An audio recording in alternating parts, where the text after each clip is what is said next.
अपने बचपन को याद करने लगे। मेरा बचपन, अपने उस समय को याद कर, बड़ा स्नेह दोनों में हुआ। और सुदामा अब मित्र से कह रहे हैं कि प्रभु हमारे यजमान जी सुदामा का पूजन भाव से कर लें भागवत जी के साथ। और सुदामा जी आज्ञा ले रहे हैं, मित्र आप आज्ञा करो मैं चलूं। सुदामा जब आज्ञा मांग रहे थे तब भगवान ने ये नहीं कहा कि तुम रुक जाओ। सुदामा जी जाने लगे। द्वारिकाधीश बाहर तक छोड़ने गए। अतिथि तो बहुत देखे हैं, लेकिन आतिथ्य कृष्ण जैसा, सुदामा जैसा मेहमान और कृष्ण जैसा आतिथ्य सत्कार ना देखा ना सुना। सुख में बनते मित्र जो ऐसे मित्र अनेक, दुख में बनते मित्र जो वो लाखों में एक। और वो मित्र है, इसलिए भक्त कहते हैं हे गोविंद मित्र की मित्रता श्याम प्यारे सखा,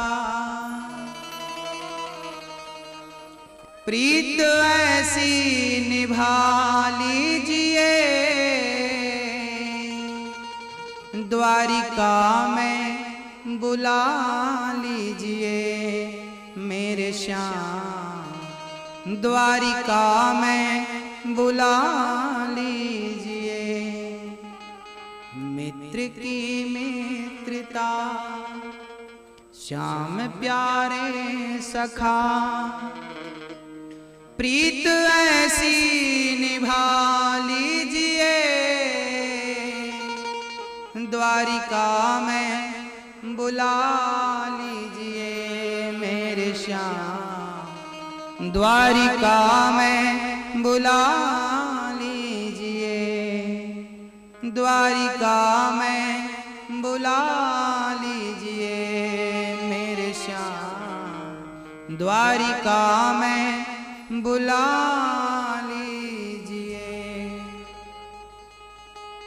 चल पड़े हैं सुदामा, कहते हुए कन्हैया तेरा दर्शन करके जीवन धन्य धन्य हो गए। सुदामा चल पड़े, प्रणाम कर रहे हैं, हृदय से लगा लिया भगवान ने, मित्र तुझे छोड़ने का दिल नहीं करता। चल पड़े सुदामा जी आज्ञा लेकर द्वारिकाधीश छोड़ने कुछ दूर तक गए। और जब चलते चलते वो अपनी नगरी में पहुंचे तो विस्मरण हो गया, मैं तो घास की कुटिया छोड़कर गया, यहाँ सोने के महल बन गए। और जब विश्वकर्मा सुशीला के पास आए तो सुशीला ने कहा कि मेरा घर बाद में बनाना, पहले मेरे पड़ोसियों का घर बना दो। जो सबकी सोचे वही तो सुशीला है। सबका घर बनाया, सबका सोने के महल, सोने की थाल में लेकर सुशीला आरती उतारने सुदामा की आई। अरे सुशीला इतना धन कहां से आया? गोविंद ने दिया, द्वारिकाधीश ने दिया। सारा दुख हर लिया। कब हरा? जब द्वारिकाधीश के पास 2 मुट्ठी चावल लेकर गए। भक्त अपनी हैसियत से देता है और भगवान अपनी हैसियत से देता है। मेरी हैसियत 2 मुट्ठी चावल की है और इसकी हैसियत 2 लोगों की संपत्ति देने की है। अपनी अपनी हैसियत से हम काम करें। सभी भक्त प्रेम से बैठ जाएं, शांति से बैठ जाएं। सुदामा का प्रेम से भाव से दर्शन हम सभी ने किया। मैया जी बैठ जाइए। सुदामा जी गए। अब मैं भगवान की अन्य चर्चाओं की ओर, कथा के विश्राम की ओर ले चलूं। उसके पूर्व आपको एक सूचना दे दूं। श्रीधाम वृंदावन में जो आश्रम बन रहा है वृद्धों की सेवार्थ, उस आश्रम में कुछ भक्तों ने सहयोग दिया। कितना निर्दयी निष्ठुर है तू कन्हैया। तेरी द्वारिका में मैंने सुना है तू बहुत बड़ा राजा बन गया है। तेरी द्वारिका में किसी दासी की जरूरत हो मुझे रख लेना, मैं तेरे घर पोंछा लगाती रहूंगी, तेरा दर्शन करती रहूंगी। मुझे अपने से दूर मत करना मेरे कृष्ण। रो पड़ी मां यशोदा। तब भगवान श्री कृष्ण लिपट गए। बा मां ऐसा मत कहो, नंद बाबा से मिले, यशोदा से मिले, गोपियों से मिले। भगवान किससे मिले? गोपियों से। बड़ी अद्भुत चर्चा है। देखिए, प्रेम हो तो भगवान कैसे मिलते हैं, ये और प्रेम कब जागता है। एक सासू माँ थी, वो बहुत प्रेम से पूजा किया करती थी भगवान श्री कृष्ण की। पूजा करती, स्नान कराती, वस्त्र पहनाती, श्रृंगार करती और बाद में वो नियम से कन्हैया को दर्पण दिखाया करती, आईना। एक दिन माघ का महीना आया, एक बार माघ आया तो उसकी माँ माघ स्नान करने प्रयागराज पहुंच गई। पर जाते समय उसने अपनी बहू से कहा, बहू मैं जा रही हूं पर मेरे गोपाल की तू सेवा करना। कैसे सेवा करना है? बोले इन्हें स्नान कराना, इन्हें वस्त्र पहनाना, इनका श्रृंगार करना और दर्पण जरूर दिखाना। लेकिन जब तू दर्पण दिखाए तब इनको देख लेना मुस्कुरा रहे हैं कि नहीं। जब मुस्कुराते नजर आए तो समझ लेना कि तूने पूजा ठीक ठीक की है और इन्होंने तेरी पूजा स्वीकार की है। ठीक। सास चली गई। अब बहू पहली बार भगवान को देख रही है, क्योंकि अभी तक ना सुना था ना देखा था। अब वो बहू भगवान के पास गई, पानी गुनगुना कर लिया।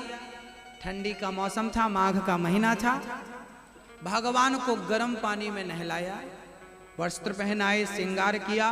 पूरा श्रृंगार हुआ तो फिर दर्पण दिखाया और दर्पण दिखाकर झांक कर देखा मुस्कुरा रहे हैं कि नहीं। तो भगवान नहीं मुस्कुरा रहे थे। उसे लगा कि हमारी पूजा में कोई त्रुटि रह गई, कमी रह गई। उसने फिर पूरे कपड़े उतारे और अब गर्म पानी खत्म, अब तो ठंडा। कहां करती? फिर ठंडी पानी से नहला दिया और नहला के फिर कपड़े पहनाए, फिर श्रृंगार किया, फिर आईना दिखाया, फिर देखा मुस्कुरा रहे हैं कि नहीं। राम राम राम, नहीं मुस्कुराने। लगता भगवान कोई त्रुटि रह गई हमसे और भगवान लगता है हमारी सेवा स्वीकार नहीं कर रहे हैं। तो फिर से पूरे कपड़े उतारी, फिर नहलाई, फिर कपड़ा श्रृंगार, फिर अब दर्पण दिखाया, अभी भी नहीं। सुबह से दोपहर और दोपहर से शाम हो गई, वो बार बार नहलाई। भगवान तो ठिठुर गए। अब भगवान को लगा राम राम, यदि मैंने आज नहीं मुस्कुराया तो ये तो प्राण ले लेगी। तो भगवान बोले कि अब हमें कुछ करना चाहिए। अब वो शाम को वो थक चुकी थी, उसे बड़ी भूख लगी थी, पर वो सास की आज्ञा कैसे ठुकराती। उसने लास्ट बार स्नान कराया और जब स्नान करा के श्रृंगार किया और दर्पण दिखाया तो झांक कर देखा, देखो तो अब मुस्कुरा रहे हैं कि नहीं। और जब देखा दर्पण की तरफ तो भगवान ऐसे मुस्कुरा रहे थे, ऐसे मुस्कुरा रहे थे कि भगवान की मुस्कान उसने देखी तो बेहोश होकर गिर पड़ी, मूर्छा आ गई। और जब मूर्छा उसकी टूटी, क्योंकि भगवान जिसको देखकर मुस्कुरा दे और जो भगवान की मुस्कान देख ले, अच्छा हुआ वो पागल नहीं हो गई। वो फिर होश आया तो उसने फिर दर्पण लेके खड़ी हो गई, फिर देख दी भगवान की मुस्कान देखकर वो नाचने लगी। आहा, कितने सुंदर भगवान है, मेरी सास कितनी सौभाग्यशाली है, कितने पहले से वो भगवान की मुस्कान देख रही है और मैं कितनी अभागिन हूँ, आज मुझे नजर आई। अब सेवा हो गई और फिर प्रेम से लाई और भगवान को भोग लगाया। अब भगवान को दर्पण दिखाया, मुस्कुरा रहे हो, तोड़ा, रोटी तोड़ी और भगवान को मुंह पर खिलाया। भगवान ने मुंह खोला, भगवान ने रोटी चबाई, रोटी अंदर, पूरा खिला पिला के और खुद खाई। दूसरे दिन फिर श्रृंगार करती है, फिर स्नान करती है, फिर दर्पण दिखाती है, फिर भगवान मुस्कुराते हैं। और अब तो नियम बना लिया भगवान ने मुस्कुराने का, प्रसन्न रहने का। रोज बहू आती, छम छम पायल बाजती उसके पांव की और रोज भगवान को नहलाती और प्रेम से पूजा करती। अब भगवान रोज नियम, 1 महीना पूरा हुआ। माँ, सासू माँ प्रयागराज से वापस आई। बहू, मेरे गोपाल कैसे हैं? ठीक है। पूजा पाठ करी? हाँ। वो तो रोज मुस्कुराते हैं माँ, बड़ी सो पाँव पकड़ लिया, आपके कारण मुझे गोविंद की मुस्कान देखने को मिल गई। अच्छा, हाँ, तो मुस्कुराते हैं? हाँ। आज सासू माँ ने प्रेम से पूजा करी और जब पूजा करी और सासू माँ ने दर्पण दिखाया तो भगवान तो जैसे रोज थे वैसे ही थे, काहे को मुस्कुरावे। हाँ, सास को लगा ये, अब सास तो समझ रही थी कि जैसे मैं वैसे ही है, लेकिन बहू को रहा ना गया। बहू का नियम बन गया था भगवान को मुस्कुराते देखना। अब सास की जब पूरी पूजा हो गई ना तो बहू दर्पण लेके खड़ी हो गई। बहू दर्पण लेके खड़ी हो गई और जब बहू ने देखा तो वो मुस्कुराते हुए, आहा, अब तो भैया प्रेम से नियम बन गया। वो नाचती, सास बोली क्या हुआ, देखो सा माँ ठाकुर जी कितने मुस्कुरा रहे हैं। सास को लगा कि इसी मुस्कान पे ये बारी बारी गई, उसको नहीं पता कि इससे ज्यादा वाली भी भगवान ने इसको दिखाई है। हाँ, अब सास को लगा ठीक है। एक दिन, उसी दिन जब रात को सास सोई ना तो सपने में भगवान आई और ठाकुर जी ने कहा देखो माँ, तुम स्नान कराया करो, हमें तुम कपड़े पहनाया करो, लेकिन दर्पण का काम अपनी बहू को सौंपा करो। हमारी तो आदत हो गई है तुम्हारी बहू को देखकर मुस्कुराने की। सास की नींद खुली, उसके बाद तो नींद नहीं आई। कब सवेरा, कब सवेरा। और जब सवेरा हुआ तो सास ने कहा बहू आज तू पूरी पूजा कर, और पूरी पूजा बहू ने करी। और जो दर्पण दिखाया ठाकुर जी मुस्कुरा रहे थे। माँ जी आपने देखा? नहीं बहू मुझे दिखा। सास आई और जब सास ने देखा तो सास भी पागल होकर के झूमने लगी, बावरी हो गई। मेरे गोविंद ऐसे मुस्कुराते हैं, आहो धन्य हो तुम, तुम्हारे कारण आज मुझे गोविंद का दर्शन हो गया। सास बहू दोनों झूमने लगी, नाचने लगी, संकीर्तन करने लगी। हरे राम राम राम हरे हरे, हरे कृष्णा कृष्णा कृष्णा हरे हरे, हरे राम राम राम हरे हरे। भाव का भूखा हूं मैं, भाव ही एक सार है। मैं चाहता हूं कि कभी आप दर्पण दिखाओ, और आपका दिखाया दर्पण, उस दर्पण में जब आप देखो तो आपके दर्पण पर परमात्मा मुस्कुराते नजर आए, आपको मुस्कुराते हुए कृष्ण दिखाई पड़े। हम ये चाहते हैं वो दिन कब आएगा जब हमारे दिखाए हुए दर्पण को परमात्मा देखें और जरा तिरछी सी मुस्कान ठाकुर जी की हम देखें। आज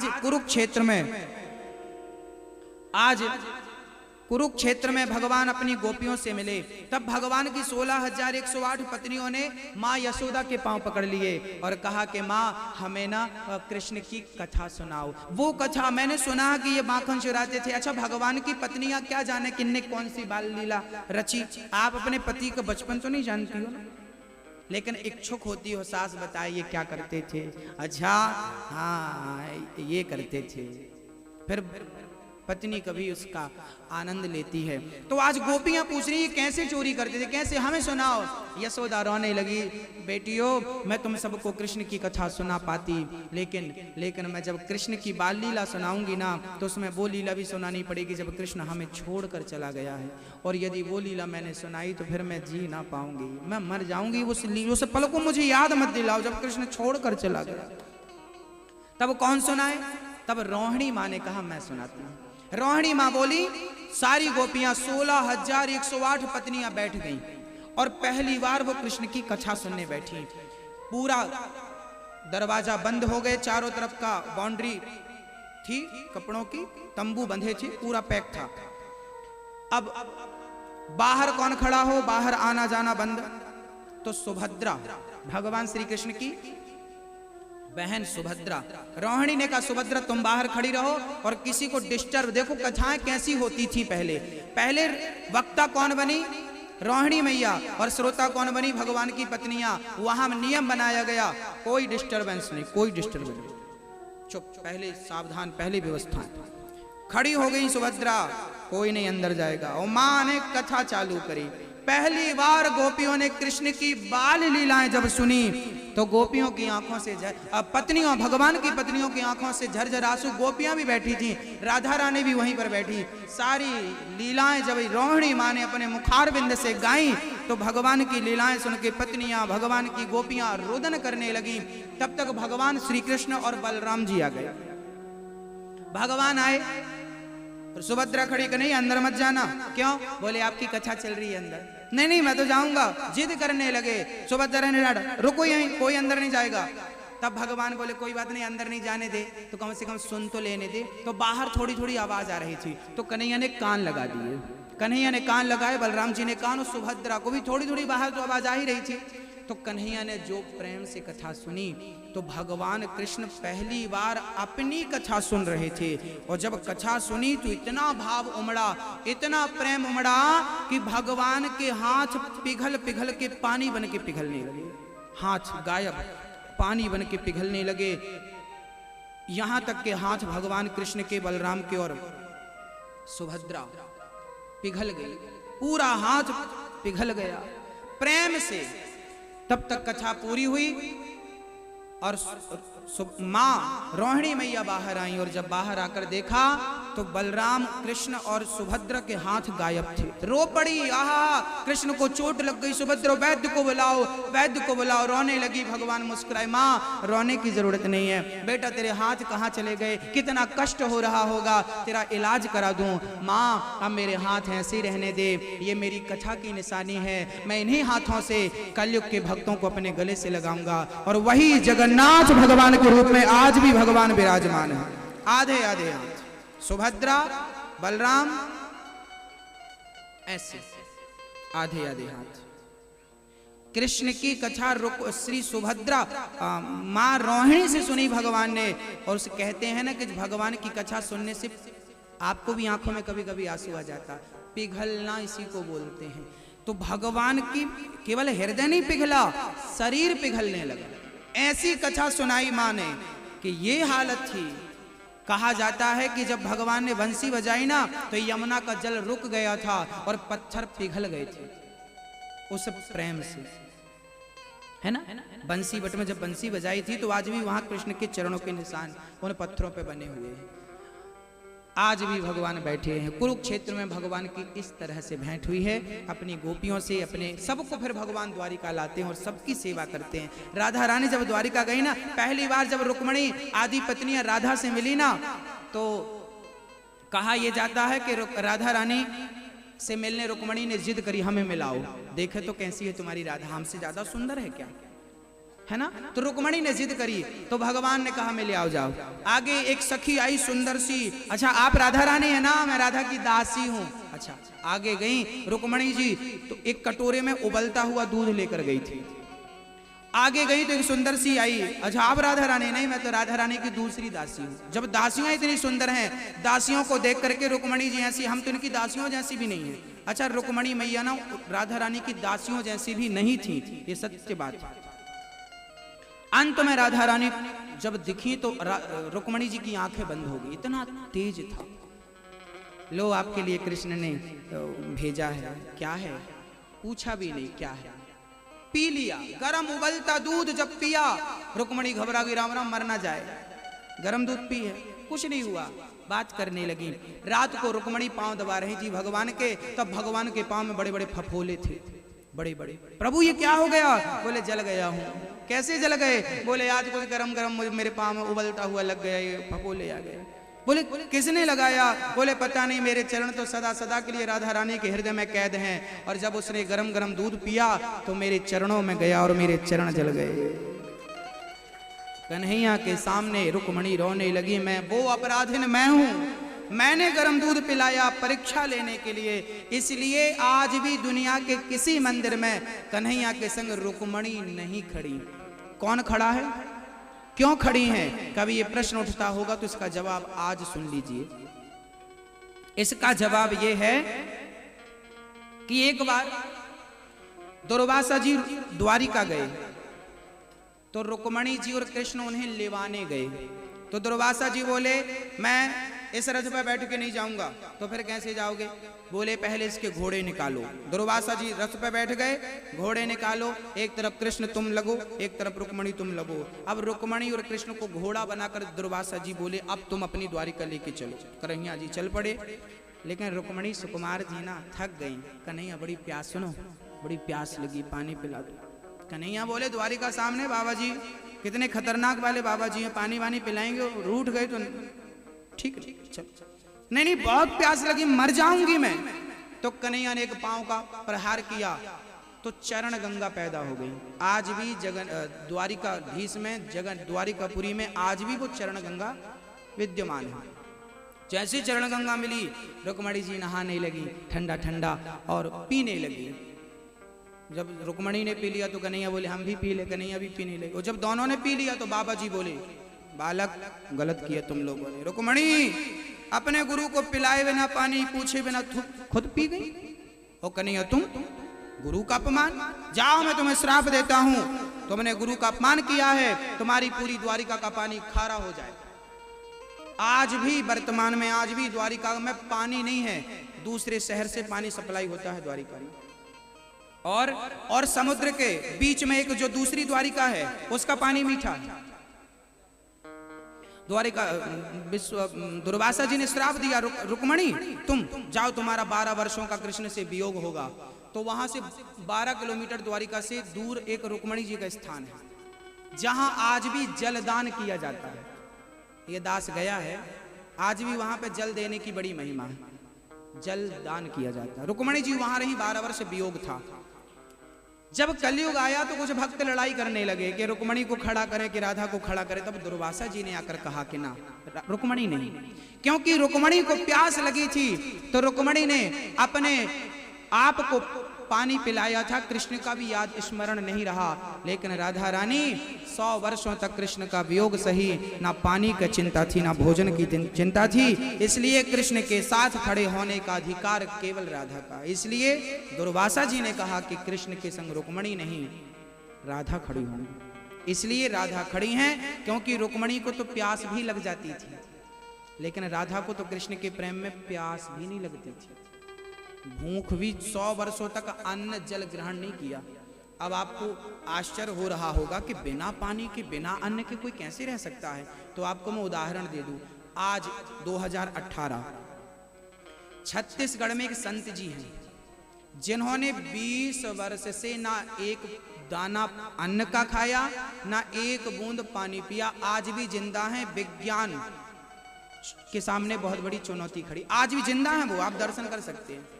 एक महात्मा जी हैं, टीवी पर भी आया था, उनका दर्शन हुआ। तो आज तो इस युग में भी यदि 20 वर्ष तक बिना खाए एक बूंद पानी नहीं पीती, आप जाकर देख लेना अपनी आंखों से, फिर मेरे पे विश्वास करना मत करो, विश्वास जाकर देख लो, प्रत्यक्षम किम प्रमाणम। ना पानी पीते हैं ना वो केवल जाप करते हैं, ओम नमः शिवाय, ओम नमः शिवाय।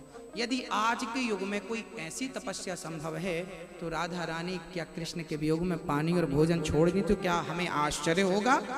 नहीं, आश्चर्य नहीं होगा, हमें तो यकीन होगा कि मेरी माँ ऐसी थी, मेरी राधा रानी ऐसी थी। बोलिए राधा कृष्ण भगवान की जय हो। कुरुक्षेत्र में भगवान मिले हैं, यादवों को आपस में लड़के मरने का श्राप वहीं पर मिला है, दुर्वासा जी ने दिया है। और दत्तात्रेय जी के 24 गुरुओं की चर्चा इस प्रकार कह के वाणी को विराम करूंगा। 24 प्रकार के गुरु होते हैं, आप भी 24 गुरु देखो। दीक्षा गुरु हजारों हो सकते हैं, है ना। दीक्षा गुरु, शिक्षा गुरु हजारों हो सकते हैं, शिक्षा गुरु हजारों हो सकते हैं, बट दीक्षा गुरु एक होता है। शिक्षा तो चींटी से भी ले लो, हाथी से भी ले लो, पतंगे से भी ले लो। पृथ्वी को गुरु बनाया और दत्तात्रेय जी ने सीखा सहनशीलता। वायु को गुरु बनाया और सीखा वायु दुर्गंध सुगंध दोनों से गुजरती है पर आसक्त नहीं होती, सुख में रहो दुख में रहो आदि मत बनो। तीसरा गुरु बनाया आकाश को, जैसे आकाश सर्वव्यापी है ऐसे ईश्वर सर्वव्यापी है। अग्नि को गुरु बनाया, अग्नि में कुछ भी डालो भस्म, ऐसे हमारा स्वभाव होना चाहिए।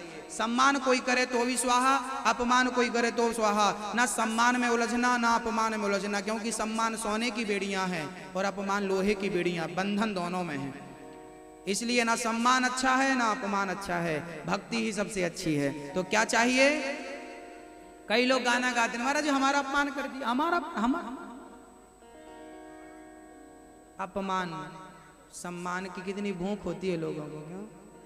अरे भक्ति करोगे तो ऐसा सम्मान होगा ना आपने कभी कल्पना की होगी ना कभी सोचा होगा, भक्तों का वो सम्मान हो। इसलिए भक्ति करो, छोड़ दो हमारे बारे में लोग क्या सोच रहे हैं।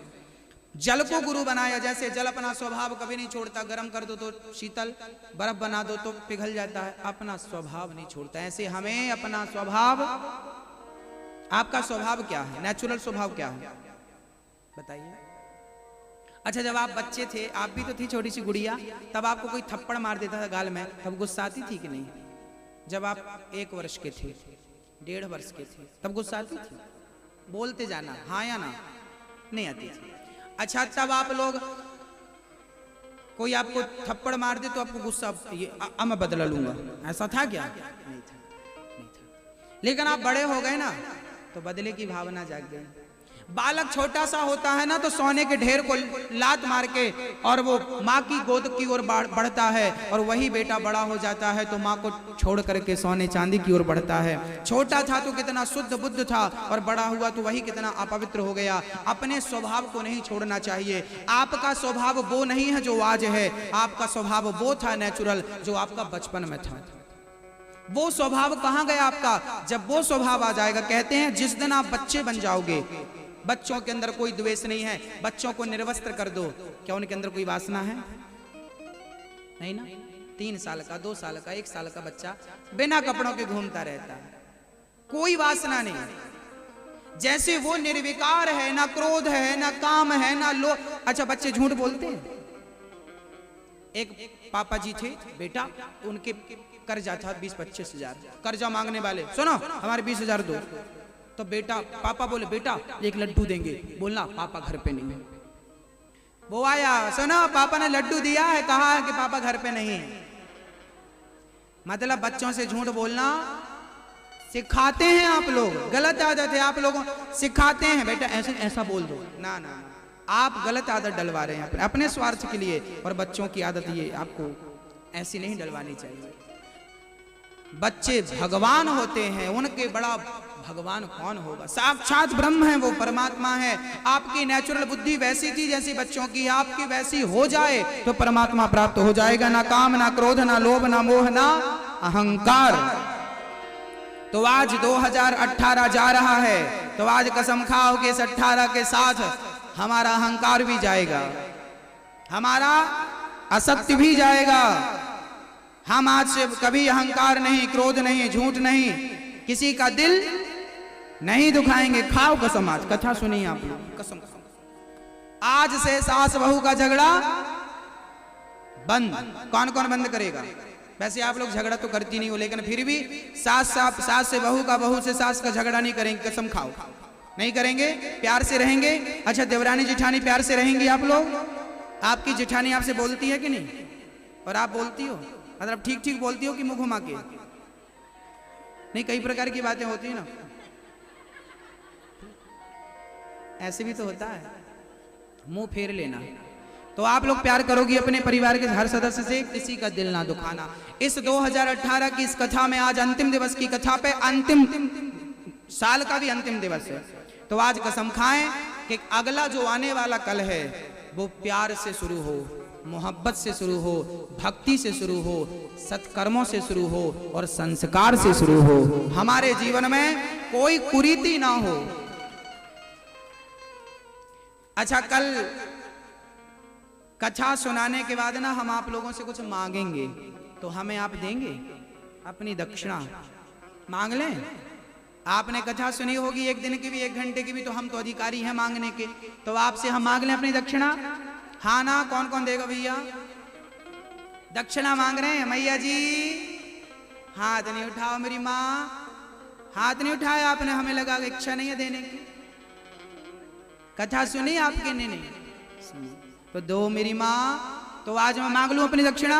यदि आप लोगों ने, सारे भक्तों से निवेदन, विनती, प्रार्थना, हाथ जोड़कर दास कर रहा है, यदि आपने कथा सुनी है तो मुझे दक्षिणा चाहिए। आज से मुझे आप वचन दीजिए, दक्षिणा में दीजिए।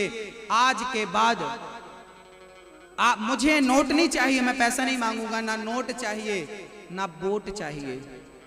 यदि देना चाहते हो तो अपने जीवन की बुराइयां लाकर और श्री भागवत जी के श्री चरणों में चढ़ा दो, और यहां से आज अपनी झोली फैलाना। आज मैं सत्य कह रहा हूं आपसे, आज मैं सत्य कह रहा हूं, आज आप लोग अपनी झोली भागवत जी और भगवान के सामने फैलाना। जो मांगोगे दिल से मांग लो, कह लो अपना संकल्प, मांग लो, पूरा होगा। लेकिन शर्त मेरी ये है कि पहले अपने जीवन की बुराइयों का परित्याग करना पड़ेगा। पहले छोड़ो फिर पकड़ो। मैंने इसे पकड़ रखा है और इसे पकड़ना चाहता हूं, तो पहले क्या करना पड़ेगा? इसे छोड़ना पड़ेगा, तब ये खाली होगा। अपनी बुराइयों का परित्याग कर दो, तब परमात्मा और परमात्मा की भक्ति पकड़ में आएगी। तो आज से आपके घर में कोई झगड़ा ना हो, आपके हृदय की सारी बुराइयां निकाल बाहर करना और यहां देकर जाना, और प्रेम, प्यार, ज्ञान, विवेक, भक्ति सब कुछ लेकर जाना। कोई गाली दे दे तो दो चार गाली सहन करने की क्षमता हो। आप सत्संगी हैं, इसलिए मैं अनपढ़ गंवार से तो अपेक्षा नहीं रखूंगा ना कि तू गाली बर्दाश्त करे, लेकिन आप लोग समझदार लोग हैं, दो चार कोई बात नहीं, आपका अपमान भी सहन करो, पियो, है ना। कड़वा प्याला भी पीना चाहिए, मीठा मीठा तो सब पीते हैं, थोड़ा कड़वा भी पीना सीखो। और एक वचन चाहिए आपसे, हाथ बढ़ा के मुझे दो, वादा करो, करेंगे? आज से मुझे वचन दो कि आज से आप लोग भले कितने बिजी होंगे, लेकिन कम से कम आधा घंटे का टाइम निकाल के और घर में भगवान संकीर्तन जरूर करेंगे। हरे राम राम राम हरे हरे, हरे कृष्णा कृष्णा कृष्णा। तो कौन कौन करेगा आज से नित्य? और यदि आपने संकीर्तन किया तो गारंटी मेरी, यदि आपके जीवन से कलह ना चला जाए, क्लेश ना चला जाए, अशांति ना चली जाए, तो मेरे कान पकड़ लेना। आपके घर की सारी दरिद्रता, आपके घर की सारी अशांति पलायन कर जाएगी। उस दिन 15 दिन के बाद आपको प्रभाव दिख जाएगा, जिसके घर में नित्य संकीर्तन होता है। हरे राम राम राम हरे हरे, हरे कृष्णा कृष्णा कृष्णा हरे हरे, श्री राम जय राम, श्री राम जय राम। काम करते रहो, रोटी बनाते रहो, बर्तन आदि का काम, इत्यादि का काम, जो काम है आपका नित्य का करते रहो, लेकिन काम करते समय कीर्तन, बच्चों को बिठा लो कीर्तन पे, परिवार को बिठा लो, इसी कीर्तन से आपका कल्याण होगा, याद रखना। यही कीर्तन भगवान की सबसे बड़े बड़े साधु संत कीर्तन करने के बल पे, भगवान नरसिंह जी क्या करते थे, मीरा क्या करती थी, कीर्तन और कथा दो करती थी मीरा। चलिए, ये तो रही आपकी, करेंगे मेरी माँ, दक्षिणा देंगी मुझे, ये वचन रूपी दक्षिणा चाह रहा हूँ, वचन दो, क्या से कीर्तन होगा, कभी झगड़ा नहीं होगा आपका, सास से बहू से, देवरानी से, जेठानी से भाई का झगड़ा, प्यार मोहब्बत से रहेंगे। हाथ बढ़ा के वचन दो सब। एक छोटा सा वचन और चाहता हूं, देंगे? मैया जी, ऑक्सीजन कौन देता है हमें? कौन? पेड़ पौधे, वृक्ष ऑक्सीजन देते। अच्छा, आपको ऑक्सीजन की जरूरत है कि नहीं? नहीं, हमें तो नहीं चाहिए, तुम रखो अपना ऑक्सीजन। ऐसा है क्या? सबको चाहिए? चलो एक काम करो, 1 करोड़ रुपया रखो, आज ऑक्सीजन मत लेना, चलेगा? यदि ऑक्सीजन के बिना हम एक घड़ी, एक पल, एक क्षण नहीं रह सकते, तो जरा बताओ, आपने जितना ऑक्सीजन लिया है वो वृक्षों से मिला है, तो बताओ क्या आपने अपनी रियल जिंदगी में क्या वृक्ष लगाए? यदि लगाए तो मैं प्रणाम, और नहीं तो ये 2018 की कथा सुनने के बाद, नया वर्ष है कल वृक्ष लगा के नया वर्ष मनाएंगे हम लोग, संकीर्तन करके नया वर्ष मनाएंगे। 2019 कैसे मनाएंगे? आपके पार्क में वृक्ष लगाएंगे और कीर्तन करेंगे। कल सुंदरकांड या कीर्तन, भगवान नाम कीर्तन के साथ कल कौन सा नया वर्ष शुरू होगा? 2019। तो कौन कौन वृक्ष लगाएगा कल? आप नहीं लगाओगे मेरी माँ? नहीं लगाओगे? नहीं, आपसे पूछ रहे हैं मैया। हाँ, लगाओगी? कौन सा लगाओगी मैया? ओ मेरी माँ, कौन सा वृक्ष लगाओगी वो सुन लो। आपको वृक्ष लगाना है पीपल का। सुन लीजिए, मरने के पहले, आपके मरने के पहले एक बार एक पीपल जरूर लगाइएगा। आपके मरने के पहले यदि आपने पीपल लगाया और वट वृक्ष लगाया, तो ये जब तक दूसरों को छाया देते रहेंगे, तब तक आपको पुण्य प्राप्त होता रहेगा। आप कहीं भी रहिए, किसी भी योनि में रहिए, किसी भी जन्म में रहिए, लेकिन आपने इस जन्म में यदि ये काम किए हैं तो पीपल, पहले हमारे बुजुर्ग लोग ना पहले कुआं खुदवाते थे, बावड़ियां बनवाते थे और त्रिवेणी लगाते थे। त्रिवेणी जानते हैं? त्रिवेणी, पीपल, वटवृक्ष और पीपल, नीम, वटवृक्ष, तीन मिला के पीपल, वटवृक्ष और नीम, इसे त्रिवेणी कहते हैं। जिसने अपने जीवन में त्रिवेणी लगाई है, तो जितने पक्षी उसके ऊपर बैठते हैं उतने जन्मों तक भगवान का धाम मिलता है। ये शास्त्रों में वर्णन है। आप ये मत समझिए कि पेड़ लगाना केवल मैं विज्ञान की ना ना, विज्ञान तो आज पता कर पाया कि पेड़ पौधे ऑक्सीजन देते हैं और ये अच्छे हैं, लेकिन हमारे शास्त्रों ग्रंथों में लिखा है, कहते हैं आंवला नवमी आती है ना, आंवला नवमी, हमारी माताएं आंवला की, गांव की माताएं पूजा करती हैं, क्योंकि आंवला में साक्षात भगवान विष्णु का वास होता है। तो आंवला जरूर लगाना चाहिए और नीम जरूर लगाना चाहिए। वट वृक्ष, पीपल वृक्ष, नीम और आंवला, ये 4 वृक्ष लगाने चाहिए। तो आपके हाथ से कम एक वृक्ष ऐसा लगे जो पीपल और वट वृक्ष की तरह हो, और सिर्फ लगे ऐसा नहीं, उसकी पूरी परवरिश हो, जब तक बड़ा ना हो जाए तब तक आपके द्वारा परवरिश हो, ऐसी मेरी प्रार्थना। तो मुझे कौन कौन ये वचन देगा कि वृक्ष जरूर लगाएंगे? कौन कौन? मैया बातें नहीं कर रही हो, देखो ऐसा लग रहा है कि हमने कुछ गलत कह दिया है। करें, लगाएंगे? चलो, पीपल ना सही, बट वृक्ष ना सही, नीम ना सही, आंवला ना सही, तो तुलसी। हाँ, ये सरल है महाराज जी, हम लगा लेंगे। सरल काम करा लो बस, कठिन काम ना कहो। ऑक्सीजन बराबर लेंगे, पेड़ नहीं लगाएंगे, गलत बात है। प्रकृति से कम प्रकृति के ऋणी मत बनो। जितनी श्वास आपको जरूरत है उतने वृक्ष लगा लो। हम प्रकृति के भी ऋणी क्यों बने? और दूसरा मेरा निवेदन है, जल कौन कौन बचाएगा? जितना जल बचा सको उतना बचाओ, जल जीवन है। 2022 तक दिल्ली में पानी खत्म हो जाएगा। पढ़ा आपने समाचार, न्यूज देखा? 2022 तक दिल्ली प्यासी हो जाएगी। पता नहीं कहां से लाएंगे पानी। बहाते रहो, नल खुला है बह रहा है, साहब ब्रश कर रहे हैं नल खोल के। हाँ, 1 बाल्टी की जगह 2 बाल्टी बह रहा। अरे भाई, जल आप नहीं बचाओगे तो आपके बच्चों तक कैसे पहुंचेगा? इसलिए मेरी विनती है, हमें क्या बचाना है? प्रकृति हमारी माँ है, प्रकृति से हम है, प्रकृति ना हो तो हम और हमारे बच्चे, हमारा परिवार होगा। इसलिए मेरी माँ, दिल्ली में कितना प्रदूषण है, कौन जिम्मेदार है?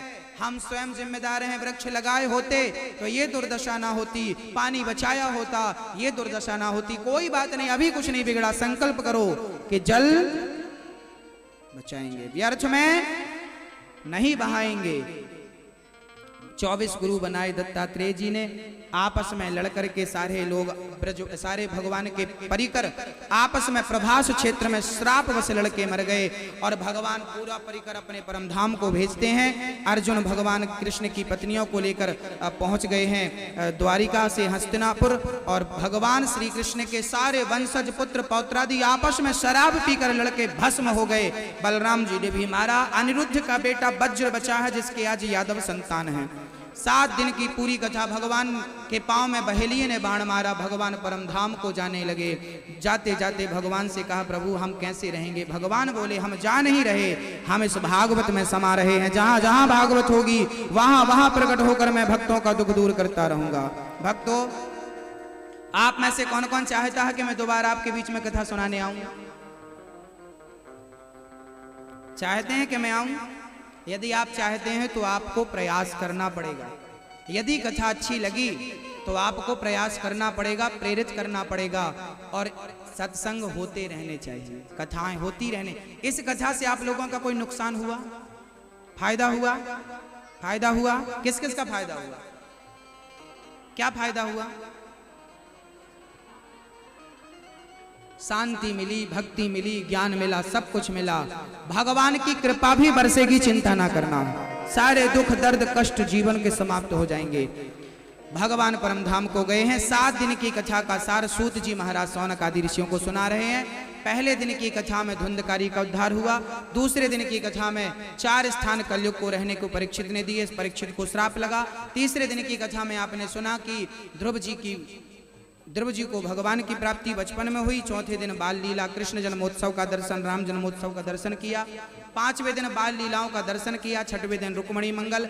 आज 7वें दिन सुदामा चरित्र के साथ कथा को पूर्ण करते हैं। मेरे साथ एक श्लोक गुनगुनाइए।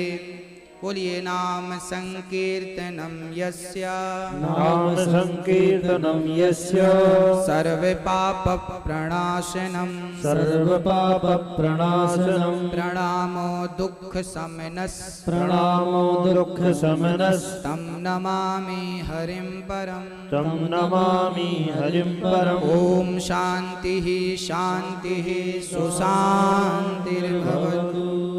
बोलिए हरे राम हरे राम हरे राम हरे राम राम राम राम राम हरे हरे हरे हरे हरे कृष्णा हरे कृष्णा हरे कृष्णा हरे कृष्णा कृष्णा कृष्णा कृष्णा कृष्णा हरे हरे हरे हरे। हे प्रभु हे प्रभु हमें अज्ञान से निकाल कर हमें अज्ञान से निकालकर ज्ञान की ओर ले चलो। ज्ञान की ओर ले चलो। हे प्रभु हे प्रभु हमें अंधकार से निकाल कर हमें अंधकार से निकालकर प्रकाश की ओर ले चलो। प्रकाश की ओर ले हे प्रभु हे प्रभु हमारे सारे अपराधों को क्षमा करके हमारे सारे अपराधों को क्षमा करके हमारी भूल हमारी भूल क्षमा करके क्षमा करके हमें अपनी भक्ति देकर हमें अपनी भक्ति देकर हमें अपना ज्ञान देकर हमें अपना ज्ञान देकर हमें अपनी शरण देकर हमें अपनी शरण देकर हमें कृतार्थ करें। हमें कृतार्थ करें। हम आपकी शरण में हैं। हम आपकी शरण में हरि शरणम हरि शरणम हरि शरणम हरि शरणम हरि हरि शरणम। शरणम। कहिए त्वमेव माता त्वमेव माता च पिता त्वमेव च पिता त्वमेव त्वमेव बन्धुश्च त्वमेव बन्धुस् सखा त्वमेव सखा त्वमेव त्वमेव विद्या त्वमेव विद्या द्रविणं त्वमेव द्रविणं त्वमेव त्वमेव सर्वं त्वमेव सर्वं मम देव देव। मम देव देव। हे कन्हैया हे कन्हैया आज से आज से आप ही हमारे आप ही हमारे पिता हैं। पिता हैं। आप ही हमारी आप ही हमारी माँ हैं। माँ हैं। आप ही हमारे आप ही हमारे बंधु हैं। बंधु हैं। आप ही हमारे आप ही हमारे सखा हैं। सखा हैं। हम पतितों को हम पतितों को पावन करें। पावन करें। हम आपकी शरण में हम आपकी शरण में हरि शरणम हरि शरणम हरि शरणम। हरि शरणम। सदा ये भाव बनाए रखिए कि हम भगवान के हैं। हम बड़े अपराधी हैं, लेकिन यदि शरण में चले जाएंगे तो मेरा पतित मेरा भगवान मुझे जरूर क्षमा करेगा, हृदय से लगाएगा, सारे पापों को भूल जाता है, एक अच्छाई देख लेता है। भैया जी के लिए, भैया श्री यशपाल जी के लिए एक बार जोरदार हृदय से तालियां होनी चाहिए। पूरे प्रांगण को भाव विभोर कर दिया है इन्होंने। मैया मधु जी के लिए सुंदर तालियां होनी चाहिए। भैया श्री यशपाल जी के लिए, मैया श्री मधु, भाई सुरेंद्र भैया जी के लिए जोरदार तालियां, भैया सतीश जी के लिए सुंदर, और इनके मित्र मंडल के लिए भी जोरदार तालियां। धन्य है इनका पूरा मित्र मंडल, साधुवाद के पात्र हैं, सहयोग दिया है। और जो धर्मशाला जिन भैया की, अग्रवाल जी की, उनके लिए भी जोरदार तालियां, उनका बड़ा सहयोग रहा है पूरी टीम। और मेरी माताएं देखो, 7 सवा 7 बज रहा है, मेरी माताएं इतनी रात को भी, इतनी सर्दी में भी कथा में बैठी हैं। माताओं, आपके लिए दास तालियां बजाकर आपका स्वागत कर रहा। धन्य है आप, धन्य है आपकी भक्ति को। ये दास आपके चरणों की रज को उठाकर अपने मस्तक पे धारण कर रहा है। आप जैसा भक्त, आप जैसा प्रेमी, आप जैसा भाव से भरा हुआ भक्त हमें हर बार प्राप्त होता रहे, और हम आप जैसे भक्तों को कथा सुनाते रहें। हमारी यही इच्छा है, आपकी चरण धूलि हमारे मस्तक पे आवे तो हम भी भगवान की भक्ति करना सीखें, हम भी भगवान के चरणों में रहना सीखें। यही प्रार्थना है गोविंद से, हे प्रभु सदा कथा सुनाता रहूं, सदा कथा सुनता रहूं, यही करते नाम जपते कथा सुनते प्राणांत हो, यही इच्छा है गोविंद के श्री चरणों में। इन्हीं शब्दों के साथ दास अपनी वाणी को विराम करता है। 2018 की ये वाणी 2019 की वाणी कल प्रारंभ होगी भगवान नाम के साथ। दिशा टीवी के माध्यम से कल की कथा आप सुनिए, और ये कथा 7 दिन की YouTube पर लाइव आई है। आप अपने मोबाइल पर ये कथा रिवर्स जो भूल गए हैं वो भी देखें, फेसबुक व्हाट्सएप पे सबको भेजें, ये कथा सब तक पहुंचाएं, उस चैनल को सब्सक्राइब भी करें ताकि आपको कथा प्राप्त होती रहे। हमारे भैया जी यशपाल जी 2 शब्द कह दीजिए, आप भी कुछ कह दीजिए। कल 11 बजे यहीं पर भंडारा होगा, कल भंडारा होगा। सभी भक्तों से आग्रह है कि सभी प्रसाद पाने जरूर आए। यशपाल भैया के प्रेम भरे भाव भरे 2 शब्द सुनिए मैया जी, फिर होली खेलते हैं। मैया 1 मिनट मेरी माँ, 1 मिनट, होली खेलते फिर चलेंगे घर। हमारे भैया, हमारे यशपाल भैया बता रहे हैं कि उन्होंने भागवत सुनी तो उनको क्या मिला, ये सुन लीजिए उनके भाव हृदय के, और 1 मिनट का समय दे दीजिए, बस बैठे रहिए। हमारे यशपाल भैया कुछ कहेंगे वो सुन लीजिए, फिर आप लोग होली का दर्शन करिए। उन्होंने 7 दिन कथा सुनी तो उनका क्या अनुभव है ये सुनाएंगे भैया।